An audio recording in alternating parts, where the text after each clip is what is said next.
Hi Chelsea. Just like to run through a couple of things. I hope you had a good weekend.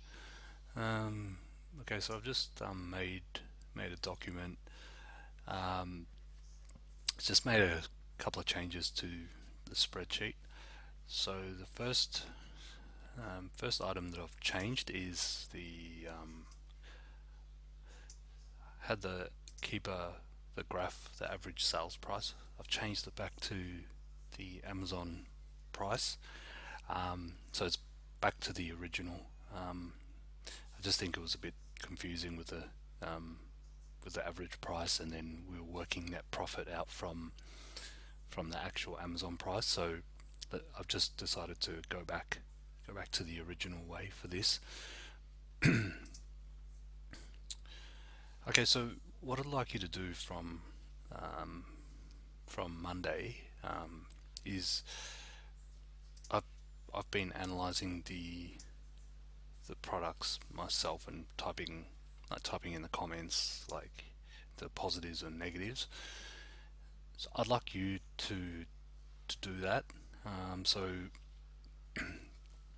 if you look at the graphs and just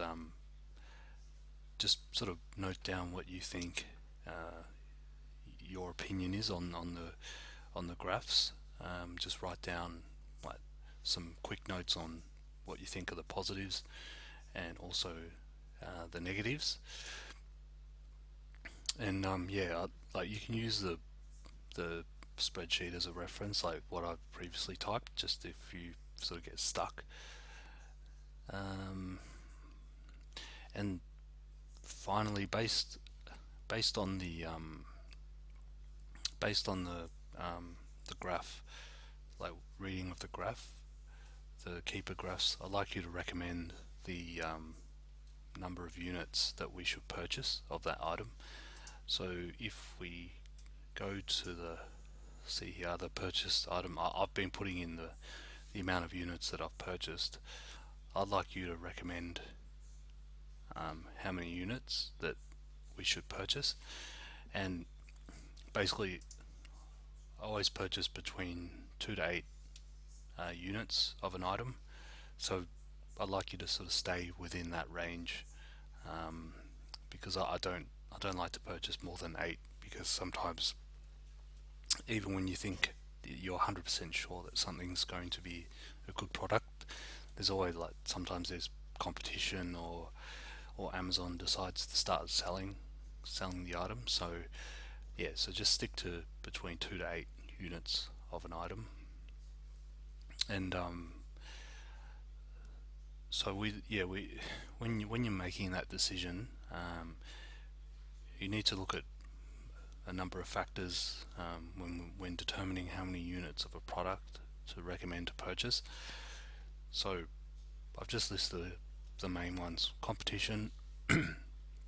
Obviously, if there's a lot of sellers, a lot of competition, that's that can sort of drag the price down, or that's not a we need a very strong sales rank if we have high competition.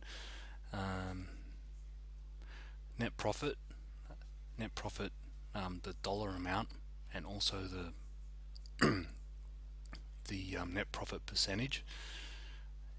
Um, because obviously, like if a net profit is like on at $5, it's not as good as say net profit of $20.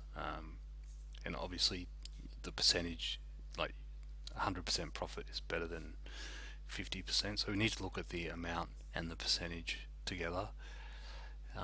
And finally, the average sales rank, and I put at a certain price point because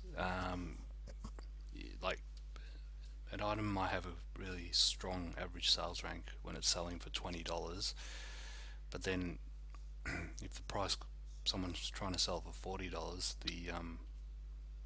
the average sales rank might drop. So we need to look at average sales rank in terms of like at a certain price point. So I'll just sort of run through a couple of quick ones, like so this one here I purchased two.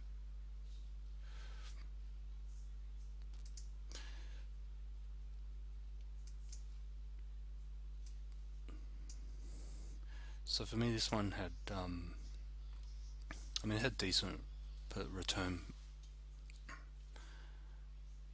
Just wait for the graph to load. It had good return and sorry, and no competition, high net profit percentage, which which was which is like meets the criteria of all good items, but however, the rank is very bad. Um, so I think this item will struggle to sell. But based on the other factors, I decided to purchase two because if I do sell, um, it'll be a good return. So yeah, the rank's not very good, but everything else everything else was met our like was good. So the competition, not it's only one person selling it, um, and also like yeah, net profit percentage and net profit amount $8.88. That's pretty good. Um, so that's an example of one that I purchased 2 units of. Now the one that I purchased eight, which I think that's the only one, was the um, Valentine's Day item.